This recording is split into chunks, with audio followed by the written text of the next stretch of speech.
Exploring the Manosphere.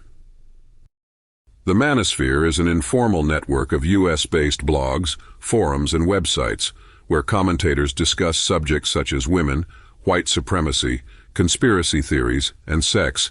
It is characterized by angry rants and men pointing fingers at others rather than themselves. The Manosphere can be effectively divided into two competing factions: right-wing male supremacists and left-wing male feminists. The thing that unites these communities is their collective ignorance, fixation with girls, and mental sickness. Most men and women don't listen to such nonsense. The people that promote and follow it are a lunatic fringe who go to such lengths because they have no respect in the real world, and the opposite gender does not want to associate with them. In this essay, we'll take a deeper look at this black hole of stupidity. The majority are heterosexual white males on the autism spectrum. You also have a few submissive Orientals, repulsive East Indians, and blacks that despise themselves. Resentment, misanthropy, self-pity, self-loathing, misogyny, racism, and a sense of entitlement to sex are all common themes in discussions. Although the right wing began with autistic pickup artists, the Manosphere right now includes fascists, racial supremacists, and other mental ills who are obsessed with IQ scores and female characteristics. Right-wing male supremacists believe that women are morally, intellectually, and physically inferior to men, and they regard women as men's property, with sex being something they owe men and can or should be compelled into. Male supremacy is an ideology with multiple manifestations. Its connecting thread is extreme, sometimes violent sexism, as well as the practice of blaming women and a huge feminist conspiracy for the problems that mainly white males face today. The world has gotten more difficult for males of lower socioeconomic status, not just in terms of women. Uneducated guys have a harder time finding work. The world has become increasingly mechanized and global. For a long time, the message was clear: learn a skill or risk being excluded. Instead, these chronic virgins have used their lack of sexual success to fuel a number of ludicrous internet movements. Let's go over them one by one. The alt-right, also known as white supremacy, is another euphemism to avoid being identified with things that ordinary people find repugnant. I'm not a pimp, I'm a manager. I'm not a white nationalist. Instead, I'm interested in human biodiversity. Steve Bannon refers to white nationalists, WNs, and other white pride supporters as losers. I agree with him. It's an ideology for losers. It is essentially a cry for intra-white socialism. The worst 20% of whites, in terms of brain/look/talent/character, have become accustomed to receiving subsidies from the other 80%, and they are now competing with other groups. That is all there is to WN, reducing competition, and now you understand why it is so prevalent in the Manosphere. Women, especially white women, find WNs highly repulsive. That's why the movement is 99% male, with a disproportionate number of gay men. Game pickup artists, PUA, have mostly concentrated on educating males how to trick women into sex while continually denigrating women. However, the modern PUA community is not a gentleman's club for playboys. Rather, it serves as an echo chamber for involuntary celibates who simply LARP as playboys on the internet. Dariush Valizada, often known as Rushvi online, is arguably the most well-known figure in the subculture. Rush strives to find his place in a world that appears to have turned against him. Douche began as a friendless virgin who wrote about his attempts at sex while self-publishing seduction sex guides for the developmentally challenged. In 2016, a number of events planned for his website's readership had to be canceled when he published a post pushing for the legalization of rape on private property. Over the years, Rush has recruited a small army, about 500 of fanatics, who use sock puppet accounts to expand their online presence and threaten women. He has made a reasonable living, no more than $1,000 per month, by retailing fantasies to sad and lonely men who lie about their conquests on his internet forum. The forums are a group of bitter, mentally ill autistic men who convince one another that women must be subservient and feminine, using terms like pump and dump. The greatest irony about Rush is that he teaches social skills while lacking even the fundamentals. And when I say basics, I mean every single basic in the book. You can only fake being normal for so long. Teachings about the game can be extremely successful in transforming someone who is underachieving with the ladies due to their natural status level into a slight overachiever. Much of game is really sales. The best game books will teach you how to improve your standing.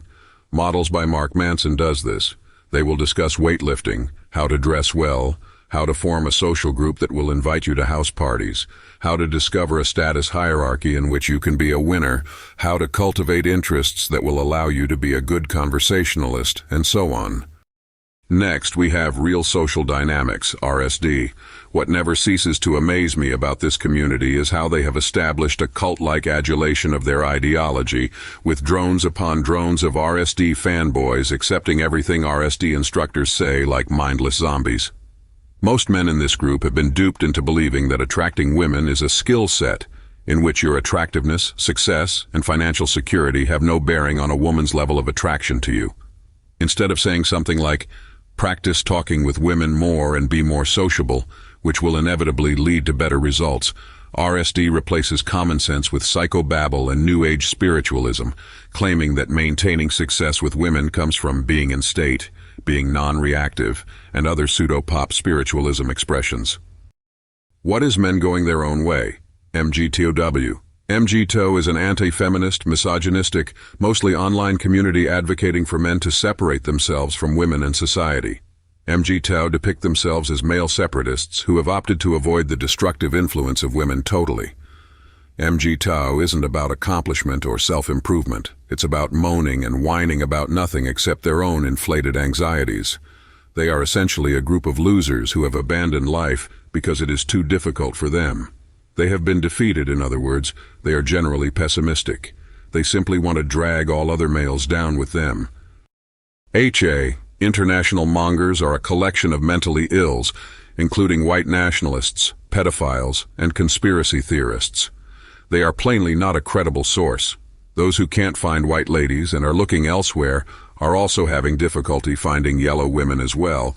However, they refuse to accept that they are the source of the problem and instead blame feminism, Jews, the Illuminati, Satan, and so on. The true reason developing countries appeal to these guys is that their standing is artificially boosted as a man from a wealthy country, and many women regard them as a path to American citizenship. The language barrier also serves to remove intimacy from the relationship, disguising the man's social ineptitude and lessening the woman's guilt over using him for money. The red pill. These are loony neo-misogynists who generalize behavior witnessed in small subcultures to all women. You take the PUA playbook, which is based on running exploits that work on damaged women, and add a lot more misogyny, and you get the red pill. When they get tired of high-frequency sexuality with damaged women, notice most long-term PUAs are clinical sex addicts, and try to have long-term relationships, they will fail, since PUA skills do not work on normal women you'd want to have a long-term relationship with, and blame women for it. Involuntary celibates, or incels, are people who, having failed to find women eager to have or be pressured into sex, convert their rage into threats of violence.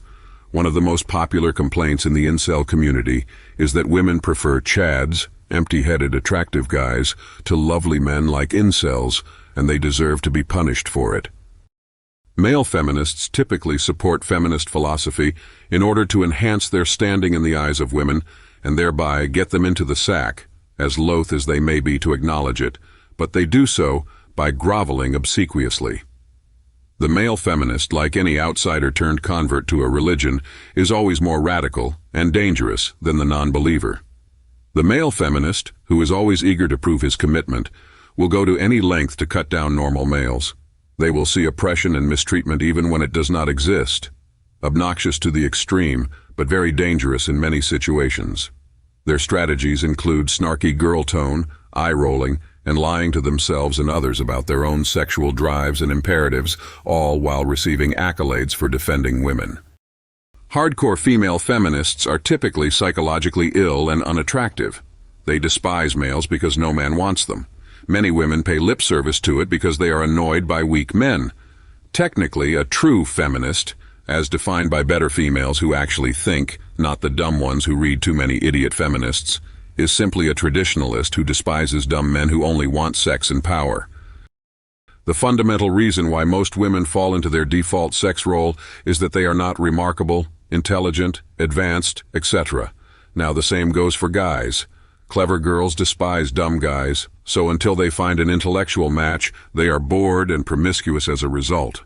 The levels of compatibility are various and numerous, including simply timing and direction in life, which so many guys and girls tend to overlook until they are contemplating marriage and something comes up that says no way to one of them. Ooh. Unhealthy people have a difficult time attracting partners. When you get above a certain point of attractiveness, the face becomes less important.